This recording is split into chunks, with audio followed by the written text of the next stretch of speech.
Hello and welcome to another episode of The Dads of Detroit. My name is Chip Van Gundy. I'm your host. I'm so excited to be filming here live back in Sherman, Texas. We hope that you had a wonderful Valentine's Day weekend. You know what? I've been seeing some things on the internet over these past few days, right? Over the weekend, my wife and I had a wonderful time in downtown Dallas. I'm going to turn this down a little bit. I don't want to hurt your ears. Had a wonderful time down there in downtown Dallas, Texas. And now we're back in Sherman here, just about an hour and a half north. But my oh my, did we ever see quite a bit out there? And we're going to be talking about it in just a few moments. But before we do that, I'm going to let my algorithm talk to you. I'm going to give you an honest picture of what my social media thinks of me. We're going to react to some of my timeline algorithm videos. I don't know why I do that smack. My wife's a speech therapist, so I might have to talk to her about that. But it's something that I've been trying to get rid of. I've been trying to get rid of it, Lord knows. Probably shouldn't have pointed out, or she wouldn't have noticed it. Nevertheless, I want to know how your Valentine's Day was. How was your weekend now in Dallas? On the actual Valentine's Day, it rained pretty vigorously. So,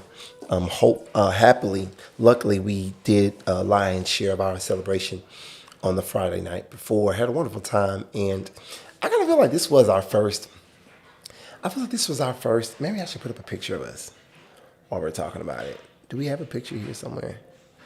So that as our friends are passing by, they'll have an opportunity to see the person that I'm speaking about. All right, now you guys get to see my camera roll. Uh-oh, see? Now, if I was a trifling person, I wouldn't be able to just so easily put this up. But by God's grace, I've been living righteously for a few years now. So, yeah, it is what it is. I don't have a picture of us, a recent good one on this particular phone. Oh, yeah, I do. Bam. See? God is good. Let's zoom in on the family. God is good. This isn't the most recent picture of Oh, this is the most recent picture of us. My little baby's hair has grown. Both of my little baby's hairs have grown exponentially since then. But we had a really fun Valentine's Day, and the love that I experienced over this weekend was something that I want for a lot of people. No, like seriously. And I'm not saying like I want for you. I'm saying I pray for you. I'm saying that like what we have as a family is a result of being pliable as a person. Like you really have to, in a real relationship, you're going to notice at some point in time that there's going to be maybe even hidden areas or secret areas of your life that you previously thought you'd be able to keep in your relationship, in your marriage, in your life. You thought you'd be able to keep. And if you're willing to go to those places and reconsider some of the personal pleasantries, relationships, places, things, habits that you thought were quintessential to your being as an individual, if you can compromise on that, then what you can have on the other end is an enduring love. But what you're going to have to do is work with the other person, and that work means you gotta kind of meet your partner in the middle. And so now we are, 11 years in, going into year 12 by God's grace, and man, it was the type of experience. It's just good to be with somebody that knows you. Like seriously, like a companion and someone that knows and values you. And so our Valentine's Day was a lot of fun. It was I got a little video. I'm not done editing it because I tried to put it in one of the apps, and they're charging us now to export it. You know which one I'm talking about. But I deleted it off my phone as soon as it did that to me. I was kind of upset, but nevertheless, again, we had a great time. We saw a lot. We did a lot of people watching. And downtown Dallas was fun, but it was interesting and it was eye-opening in the fact that we kind of saw that, and I never rule out the possibility that we weren't in the right area. But from what it appeared like, from what she described as the most popping spot in downtown Dallas. It was pretty desolate in the sense that everybody was pretty much out on the streets walking, and they were literally going from place to place to place to place trying to find the in crowd, so to speak. But it became quickly apparent to me that everybody was on the sidewalks looking for everybody else. And then we went into a couple of the clubs. Man, we got to get into that element of Valentine's Day weekend with her, so she can share what she saw. But it was shameful, it was sinful, and it was full of debauchery. And I say that not in a judgmental way. What I'm really saying is that, the idea, the notion of like relationships, it's really like the job is done. Like nobody was together. You know what I'm saying? Like no, very few people were together. And you begin to, like being in a relationship, you begin to kind of get this feeling and that it is becoming more and more and more rare because of the way that people respond to you in the public when they see you, whether it's the two of us or whether it's a black family. And so it does two things. One, it makes you feel like, oh, cool, thank you. I'm serious, like people were very nice to us and complimenting and, oh, you look lovely. Oh, you guys both look so nice, et cetera, et cetera. And so that obviously makes you feel good. But then somewhere within that reaction that everyone gives you, you begin to feel like, okay, you know what I mean? Like we're just two normal people though, Oh, you don't see this often. Is that what it is? And again, it's not like the verdict, but it's a valid question if you're responding this way. Do you not see two black people or a black family that looks happy and looks, you know what I mean? Like, so, and nowhere in any of that is our relationship perfect. And so I guess I have to say that too for the record, because that's not the thing. It's just, and with that being said, I guess it brings me back to my original point. I want this love for everyone because all you really have to do in order to get over the hump is really examine yourself. Yeah, you just gotta examine yourself. Like, it's not hard for a man to. Well, let me not say it's not hard, but it's work, but it's not impossible work. It's good work. It's honorable work to build a relationship, a legacy, a family. And then on nights like Valentine's, Day weekend, you get a chance to just kind of celebrate the love that you have. But in reality, it's not an impossible thing to have a family or to have a Valentine's. Can you examine yourself? Can you examine the reasons as to why people keep leaving the relationship that they're in with you? And people don't ever get to that point. And so it's really just self-reflection. It's not perfection, it's self-reflection. Because two people that are together on Valentine's Day aren't perfect. They you know what I mean? Like it's not that. It's not all or nothing. I think that's kind of part of the decline in the relationships that we're having, is because we at some point have convinced ourselves that it's all or nothing. The man's got to have the money with no kids, or his baby mama's got to be in prison or passed away. He's got to be and he's got to have it all, or I'll just be by myself. And I think I think sometimes on both ends, men and women, I think we're just impossible in that regard. I think we're impossible. I think we are impossible when we look at what we're willing to give in our relationships versus what we're willing, versus what we want. We want a lot from our significant other. And then when it comes to our icks or our preferences or the way that things are, or that's just the way I talk, or that's just the way I dress, or that's just what I like to eat, or I need therapy, but I haven't went. Like, we want people to accept a number of things, but our list is our list, our preferences are our preferences, and those are the things we don't want to wiggle on, and we don't want to wiggle on, what we'll give. And so what you end up doing is feeling this societal pressure on Valentine's Day to pretend as though you're happier by yourself, you know? And it's just, and this year it felt and looked a little disingenuous from my perspective. It looked a little disingenuous, and we saw people talking ad nauseum about the Valentine's Day phenomenon that has really, at this point, kind of gotten itself up to Valentine's Day status. You saw more groups of girls than you saw, you know what I mean? You saw more groups of girls than you saw couples, certainly, on Valentine's Day weekend. I know we saw it, and, you know, Tierney and I are professional, rather, not but professional people watchers. And so we were watching. But I want to know how your Valentine's Day was. Hopefully you had a good time over the weekend.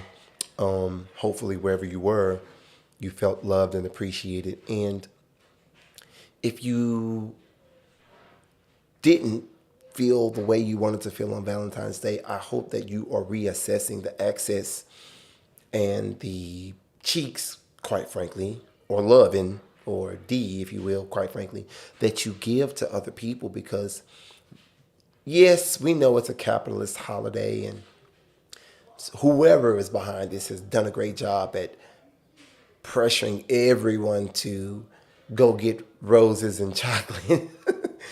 And so much so that those who don't get roses and chocolate are, they feel less than. And so the capitalist project is working.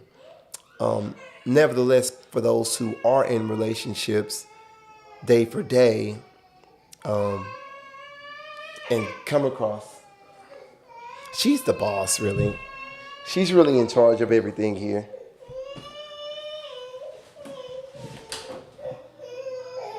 Come on. This is the young lady who's in that picture.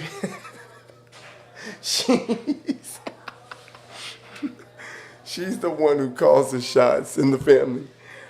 Daddy. Yes, that's Daddy. Yeah. She's looking at the picture. Revy. Daddy and Revy and Mommy. And Riel. Daddy. Revy, Daddy, Mommy. Those words are coming, man. You hear them? You hear those words? Revy, that's Revy too. That's Revy. I hope you guys had a great Valentine's Day. Let me know how it went. I had a wonderful time with the family. I know. I love you. Her words are doing so. Her words are coming more and more every day. And being a dad is really just, man. It's the joy that you didn't. It's the joy that completes you, man. It really is. It's the joy that completes you. And so I wish that upon every man, to be a father and to be present in the times of your children's lives when it matters the most. I would say that time is from 0 to, I don't know, 7. I'm not a scientist, but you get my drift. I mean, raising little kids and protecting and preserving the innocence that they have it's a special, unique job, challenge, and privilege, really. It really, really is. That's what it really, really is. And so I'm grateful, and I hope that you guys, that's my girl. Daddy. Revy. Gigi. No, Gigi is not in that picture. Daddy, Revy, Riel, and Mommy are in that picture. All right, she's pumped. All right, let's jump into a couple of more reactions. I'm going to get myself off the screen so maybe she'll calm down a little bit. All right. So what we were talking about a few moments ago, what I was saying that we were going to talk about and get into were a couple of social media reactions. And so that's what we're going to do now is just let the algorithm that I have talk to both you and I, and we'll talk about a couple of the things that we're seeing. How you doing? You doing good? All right. Do you believe that trans women are women and that trans men are men? Yes. Okay. I do believe that. All right. Yes. All right. And so are you two, you're straight? Yeah. Okay. Would you date a trans man? No. Why not? I just feel like that's not my type. What are they missing if they're men? I feel like it has to do with, like, personality-wise. I feel like that wouldn't work for me. Well, we don't know every trans man's personality. Yeah. Maybe they have a great personality, you know? Yeah, I don't know. What would be missing for you with a trans man if you like men? Hey, childish. Hey, childish. You know, I don't know if you see this young lady on your social media or not, but she obviously does street interviews. I got a couple people on my timeline, my algorithm that do the street interviews, and it's just fascinating to just hear people's logic when it comes to a lot of the things that we accept as societal norms. And when people try to have that, I don't want to say debate, but when people try to engage and really understand what's at the surface level of your philosophical beliefs, sometimes it's kind of laughable to hear people talk about what they believe. And I think this is one of those instances where you really hear and see that the logic that people have accepted as the norm really just, it's hard to explain, if nothing else. Yeah, for sure. Who's booing? Yay! You want to Yay! say something? Yay! Yay! Oh, man. Yeah, the first statement is Yay! What? It's cool. They take some artists, take some Chevy dealers are Daddy. awarded 1,000. February will be Daddy. your best. People that lie think Daddy. everybody lie. People that steal think people that steal. People that cheat think people cheat. Marco Rubio's speech was a pure appeal to Western culture. My favorite part was when he said that American cowboys came from Spain. I thought they came And from Spain too, but I believe the Mexicans and descendants of African enslaved peoples would like to have a word on that. Marco Rubio's speech was a pure appeal to Western culture. My love you too, favorite almost. part was Hurt when myself. he said that Close the door, boo. American cowboys came from Spain. I thought they came And from Winnetou, but I believe the Mexicans and descendants of I got you. Well, Do you think AOC, wait, Marco Rubio. do you think AOC should run, oh wait, did I go too far? Marco Rubio's speech. Do you think that AOC should run for president? Do you think that she'll be a good president? Did you see the response that she had to the interviewer at the Munich's, I believe I'm pronouncing that correctly, conference, which was, to my understanding, about world security or things of that nature? What do you think about her reaction? Do you believe that she is someone who's presidential? I also saw Governor Gretchen Whitmer there, and certainly the names and the people are beginning to posture themselves for the 2028 presidential race. And so it's just fascinating to see. For those of us who are into the politics and kind of understand how the cycles go, specifically being a former candidate myself, we understand that the election starts long before the primary and the election. You begin to posture yourself and place yourself in positions to be viewed and heard so that people can begin to formulate an idea of what your type of policies or philosophical beliefs are going to be as an elected official. And so I want to know what you think about Miss AOC. I don't know that I've developed strong public feelings about her just yet that I can share, because I haven't really heard her speak from a substance perspective a lot. And that's not an indictment. That's not an insult. What I'm saying is it's unfortunate that the party she is closest to appears to be the party of opposition. And I think that, and it's weird that, I'll leave it at that. I'm not going to go any further into that. But when you only oppose the views of whomever, then sometimes people can leave you wondering what your beliefs are, or watch this, what you would do if in fact you were in power or you had things your way, because a lion's share of your rhetoric is talking about undoing or stopping what the other side is trying to do. And then that gets you into argument. Are they actually trying to do that? Are they doing that? Is that projections? Is that what you were doing? Blah, blah, blah. So I don't really know, but I want to know what you know about, what you think rather about AOC. Do you believe she'll be a good presidential candidate? I believe this word salad that she had the other day is apparently not looking well as it's played back, but it's a very complex question. It's a, certainly she's a polished politician at this point, so she should know how to answer that without saying the ums and the pausing, right? Nevertheless, Taiwan and China is a very complex, very, very complex geopolitical issue, yes, that quite frankly could and very well might come to a head during our lifetimes, particularly talking within the confines and context of who might or might not be running for president. So that was a pretty big on the record position, and she's a globalist. So you know what I mean? So and that's not an indictment, but she's certainly not America first. She thinks that the world overall should be fair, So and so yeah. Anyway, maybe I went too far with that, but I want to know what your thoughts are. Let me know in the comments. Do you believe that AOC will be a good presidential candidate? Yorkie? Well, first, I think you really don't like him. That is absolutely true. But I really, not only do I not like him, I don't like him because of what he's doing to the United States and the world. And I think you should take a hard look at it if you think that there is something good that will come out of it. I just don't understand. I don't know. Like,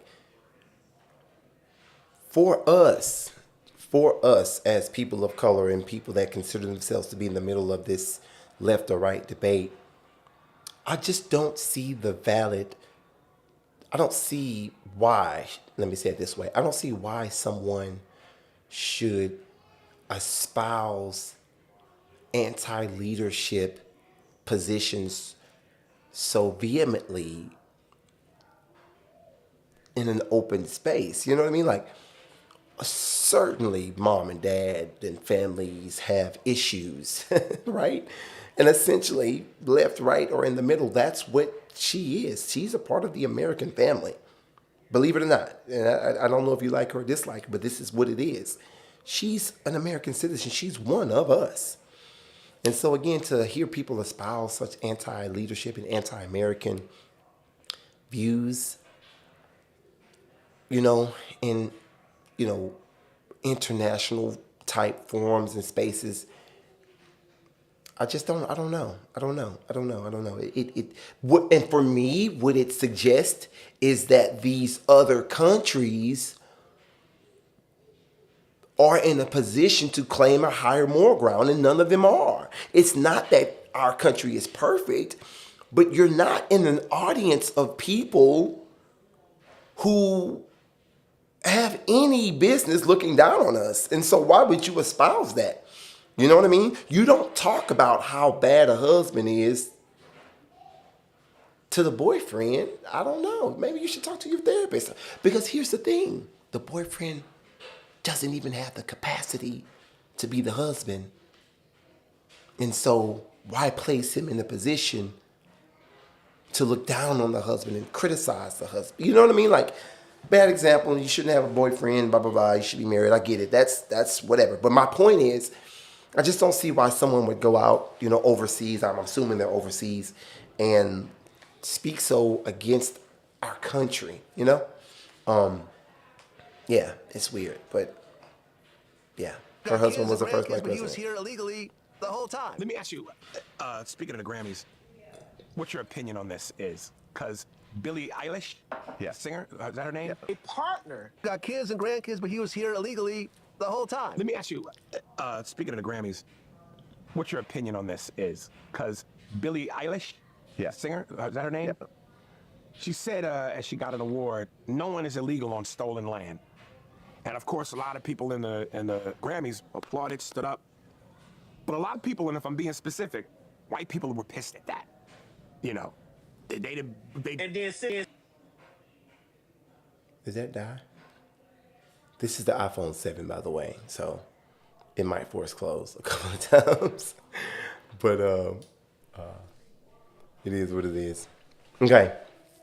Nevertheless, I'm about to show you why. we're gonna get into Valentine's Day in just a minute here. I'm gonna get into Valentine's Day in just a minute. I got a video I want you to see, and I think I put it here in these favorites. If it'll load. Should not Flight attendant caught stealing cops. passengers' bags. And or they shouldn't be. Okay, we've got some connection challenges here. So let's give this a break for just a moment. Nevertheless, I'm also curious to know, again, how your Valentine's Day was and if you attended the Galentine's Day event. Did you attend the Galentine's Day? Did you attend again? My sister hosted, I gotta call her. She hosted a Galentine's Day event. Excuse me, Lord. And well, these are the apps that I have. So that's what my life consists of. But nevertheless, yeah, I want to know what a Galentine, maybe I should call her right now and ask her how the Galentine's Day was. She ain't gonna want to talk on no dang recorded line though. My sister's a nut job, a good nut job too. She went overseas and got her nut job, so it doesn't slip. Okay, no, I'm joking. All right. Yeah, I guess that's the main thing. I guess that's the main thing that I wanted to try to jump in here and talk about. It's Valentine's Day and what you all thought of it and whether or not you felt the love that you've been giving out, because certainly you've been giving out a lot of love, and I hope that you felt the love that you've been giving out. Yeah, that's all I got for right now. Says he's only interested in. Feeling me so much to where I know like we could go sit on a bench somewhere and have a conversation, or we could go take a cruise, look at the Miami skyline, and listen to music and vibe. If I can't do that with you, then you don't like me enough. You know what I'm saying? Yeah. If you too bougie, like to take a ride with me and have a conversation and see if we have some chemistry, then I'm not interested. Okay, but what if she can do all that with you? Are you gonna take her to dinner? I feel like once she showed, once there's some chemistry or whatever, then yeah, we could do something. So what he's saying right there is that the first 5 situations or situations is going to be low cost and low effort. It's going to be low cost and low effort. And quite frankly, you only want a man working if you don't really like him. Let's be honest. What he's saying from his position is nothing. I should just scroll past this. This is not newsworthy because this is a tall, dark, and handsome man, right? Blah, blah, blah, blah, blah. And I've got nothing against this brother. I'm not saying it sarcastically. I'm saying this is the prototype of the guys who get their way. And so certainly he expects people to go above and beyond. And so I'm more fascinated and more compelled to probe at those, the way that these rules appear when you don't like men as much. I think that's what really harms you. I think that's what really harms us in the dating world, is that these people have got all the choices. They're, or more choices, or at least the illusion of choices. And so therefore what they're willing to ask for is, is more effort on your end initially, right? Are you used to even giving this amount of effort because maybe you're so used to being pursued that the idea of effort seems a little much, right? And so what that then means is you don't really get a chance to be with these type of, quality top tier guys. What you end up with is being surrounded by the same men that you don't really like that much. And then that's where the arbitrary extra requirements are created, or that's where they appear. And so essentially what you end up doing is leaving or placing yourself kind of voluntarily in between a rock and a hard place. Because on one end, you don't have the temperament to put in the effort for the men that you really want. That effort may require going to the gym. This guy's a buff guy, right? So you don't have the mental fortitude to whip yourself into shape for the man that you want. And then on the other end, these people don't do it for you. Yeah. And so you're going to make them jump through extra hoops. Many of them will not jump through those hoops. And then when they jump through those hoops, they may or may not, watch this, be satisfied with the amount of effort that you put in or who you really are behind closed doors. Because we're all really kind of pursuing an image of someone, right? We're all kind of pursuing the idea of what we think of someone when we come across their socials or when we see them in the public space, right? That's the idea. But then once you go a little bit deeper, you really begin to know the PTSD, the trauma, the children, the family issues, right? And that's what men don't see when they're going across your social media. And so while they're putting in the effort and while they are doing all of this and knowing, watch this, that for this guy, he ain't got to do none of that. It just, man, it makes the lower guy feel cheated. It makes the girl feel lonely because she doesn't quite qualify for the man that she wants. And the guys that want her give her the ick, right? And then this guy is like, you know, I don't know. This girl that he's sitting here talking to doesn't seem like the most intriguing time, right? Because her follow-up question wasn't particularly intellectually engaging. It's like, of course, that's exactly what he's saying. It's like, after you show that you have interest in me, then I'll put more effort into you. But she still asks him, oh, will you take him out then? It's like, of course he will. That's exactly, are you not listening? And so again, I don't think anybody wins. I think the person who wins is the girl who chooses the lane.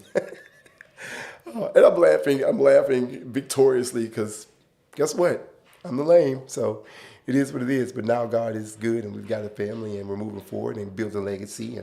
And it's by God's grace. Things aren't perfect. We're working on it. We're figuring it out. We're still growing by God's grace. But I'm not outside searching. Because if you looked at what was going on over the weekend, the last place you want to be in the dating market right now is what? Outside searching. You know damn well you don't want to be outside searching. If you looked at what was going on in your timeline, and if you stepped outside over the Valentine's Day weekend, that was proof and confirmation enough that what? You don't want to be single right now. Shit. You don't want to be single right now because it's a dark and desolate dating market. Isn't it? I saw more social media ads from women saying, take me off the market this weekend than I saw happy couples. You saw it too. Women posting, men posting on their social media, trying to explain to their friends while they were single again that they're the baddest bitch on everybody's timeline on how you always single. And so that's kind of what we saw. And at the end of the day, I'm just grateful that I got what I got, and God is good. And so with that being said, what you need to figure out how to do is be pliable and how to work with that other person and how to put in more effort and how to broaden your lens. Because a lot of the people that you don't think qualify for you are a perfect match. I'm finna get off this phone now. A lot of the people that you don't think qualify to share space with you are actually a perfect match. And the people that you're reaching for will never value you the way that you want to be valued. And so it's time to date people like you.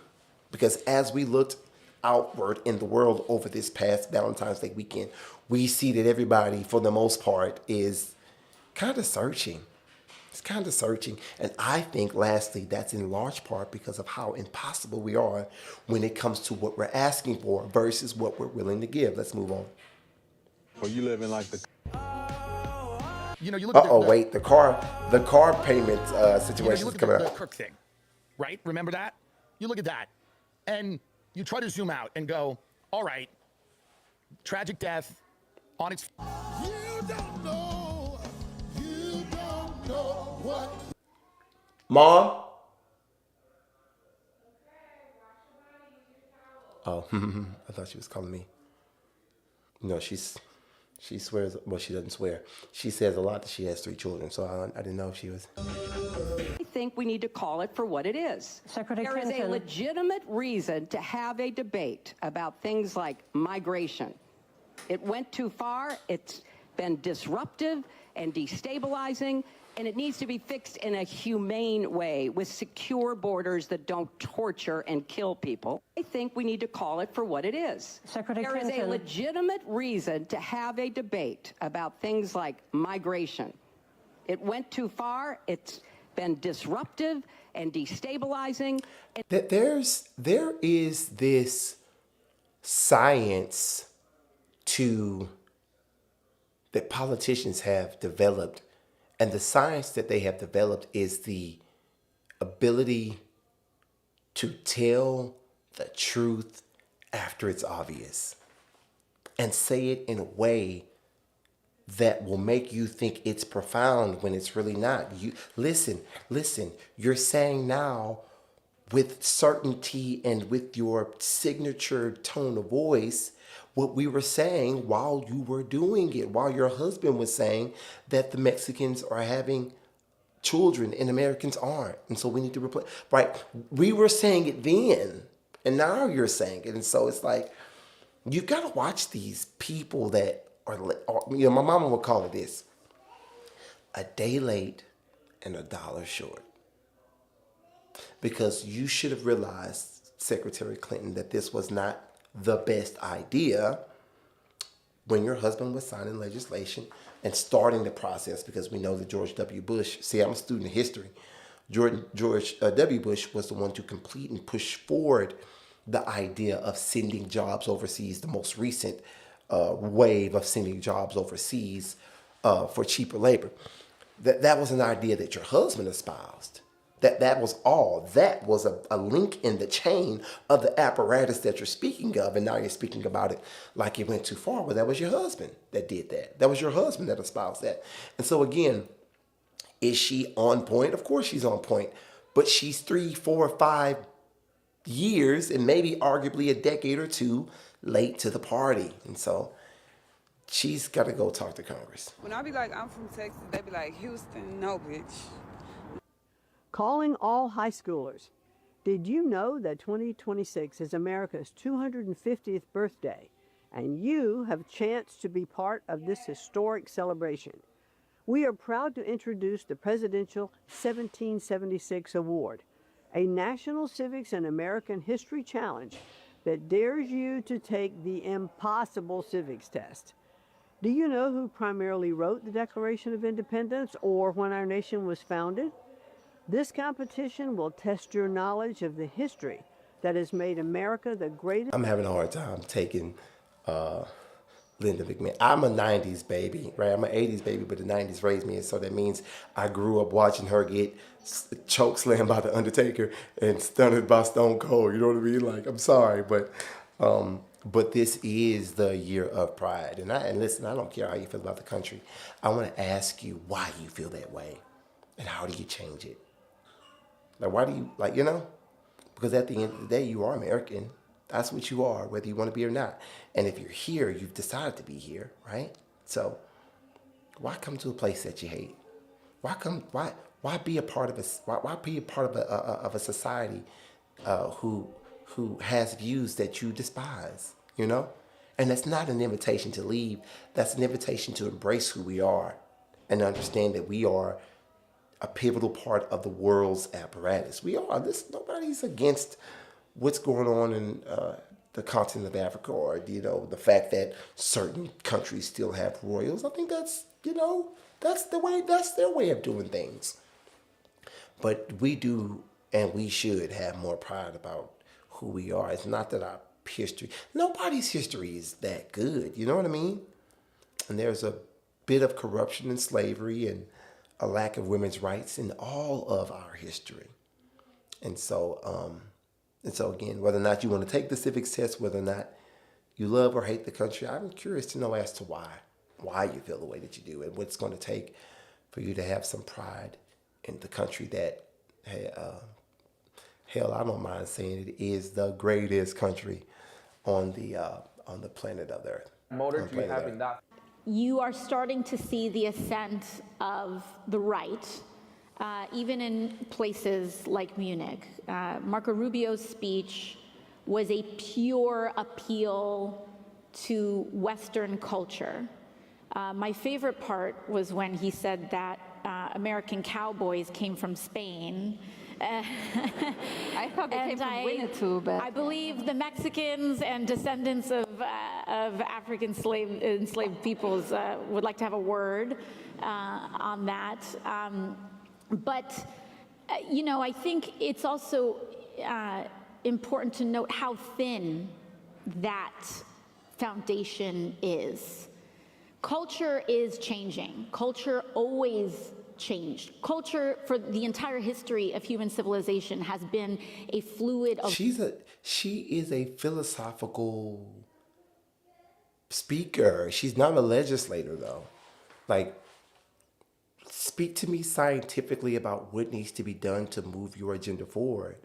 Again, it's not about, she's not talking about what should be done. She's talking about the fact that she's kind of she's only poking holes at the other side. That's what I was just saying. She's not really espousing any of her own views. She's forecasting her perspective of history and poking holes, or probing, I should say, the other person's perspective. I'm not intrigued. And I don't know what fucking type of superpower I got, but when some shit ain't right, I know it. I feel it. I sense it. I damn near smell. And this is something that I've said a lot. I don't know this young lady, but I've said this a lot, and I think people should be mindful of it. We hear a lot about this female intuition. We hear a lot about these things. We hear people. I was, I guess trolling a young lady the other day that says like, I'm not staying for a child and blah blah blah. What that means, gentlemen, is that women are more prone to negative emotion. That's not an indictment. That's not an insult. That's a scientific truth, how women are hardwired, and it's almost evident in these posts. Why? What am I saying? These spidey senses only come to fruition when it is a fight or flight type of situation. They are the first to notice harm or calamity or the potential of something going awry. They're not first to notice how to build or improve or you know what I mean? Like they don't notice those things, or they don't notice, so just a little tip that I kind of feel sometimes. It's like, have you ever noticed that every time someone's picking up on something, the thing that they're picking up on is something negative? Have you noticed that people don't like accuse you of like caring for them? I've been noticing the way that you reach out to me. I've been noticing the way that you, and I think the intuition comes it comes open and comes on when it's time to leave. It's like, okay, whatever. Nobody, no matter how big, that's all. Okay. If you think about it, like, men haven't evolved from their... I'm about to show this big ass nigga weight on me. You so pretty. Appreciate you, Rapid. I just Up, and that's okay. Offer.